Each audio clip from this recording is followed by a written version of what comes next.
Time for the next installment. Once Upon a Time Stories of the Great Music Masters from 1941. Today I'm going to read the chapter on Handel.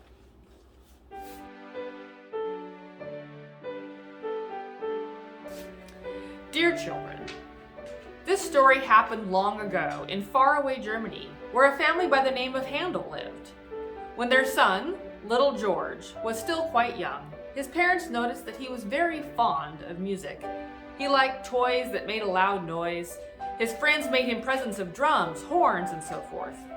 Not content to play alone, little George organized his playmates into an orchestra. At first, George's father laughed at the childish music, but when he saw that the boy cared for nothing else, he decided to have no more music in the house and ordered all the toys thrown away. Indeed, he would not allow George to go to any house where music could be heard. He wished his son to become a lawyer. Some friends, feeling sorry for the little boy, smuggled an old harpsichord into the attic. The wires of the harpsichord were wound with cloth. This deadened the sound so that Papa Handel could not hear it. Little George often practiced here long after everyone else had gone to bed. One night, however, the family sat up later than usual as they had company. Little George's father thought he heard a noise in the attic. Of course, George's mother told him it was his imagination, but later he insisted he did hear a noise and was determined to investigate. So lighting the lantern and followed by Mama Handel and the company, he went to the attic. There sat little George in his nightie. He was very much frightened as his father spoke sharply. "What does this mean, my little man?" Then Mama Handel said, "Oh, Papa, do not be hard on little George. He loves music so dearly." Papa, however, ordered the harpsichord out of the house, much to the little boy's sorrow. Sometime later, because little George Handel's talent was so great, many friends of the elder Handel persuaded him to let the boy study music. The lad worked hard not only at his music, but also at his schoolwork and progressed very rapidly. At the age of 10, young Handel began to compose music. All of the noted musicians at that time were not simply players, but also composers of the music they played, printed music being rare and expensive. How would you children like to have to compose your own music? When young Handel grew up, he wrote a lot of wonderful music. You will want to hear The Messiah, a beautiful musical story of the life of Jesus. When you hear it, try to remember what Handel said about it when someone told him how beautiful the music was and how everyone liked it. "I should be sorry if I only please people. I wish to make them better."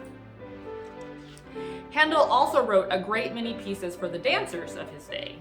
The next little piece is taken from one of his gavottes. The gavotte, as you know, is one of the old dance forms, usually written in 4/4 time and commencing in the middle of the measure.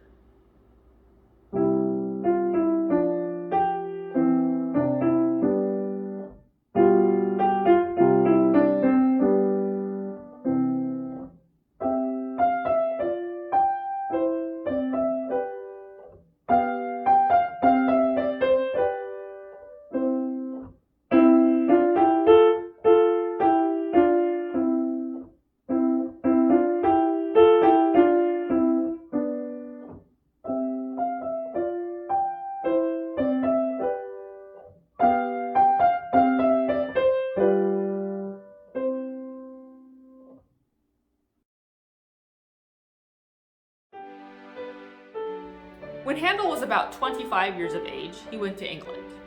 In those days, when the King and Queen of England wished to spend a pleasant holiday, nothing was so enjoyable as a sail down the Thames River. People along the way would see the royal procession passing in the morning and would crowd the riverbanks to welcome the return of their king at night. On one of these occasions, beautiful music came floating across the water and everyone wondered where it came from. Soon they discovered, not far from the royal barge, a boat filled with musicians. And whom do you suppose was their leader? It was Handel! He had composed this music, thinking to please the king, which he did immensely. As a reward, Handel was invited to ride with the king in the royal boat.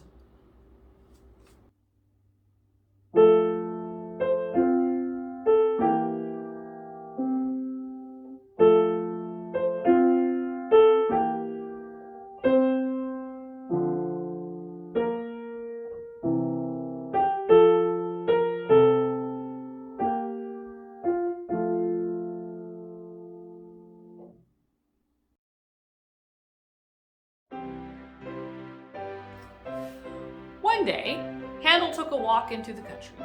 It started to rain, and he found shelter in a blacksmith shop.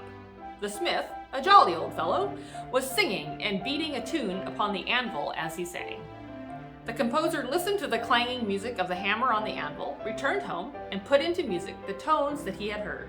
He called it the Jolly Blacksmith.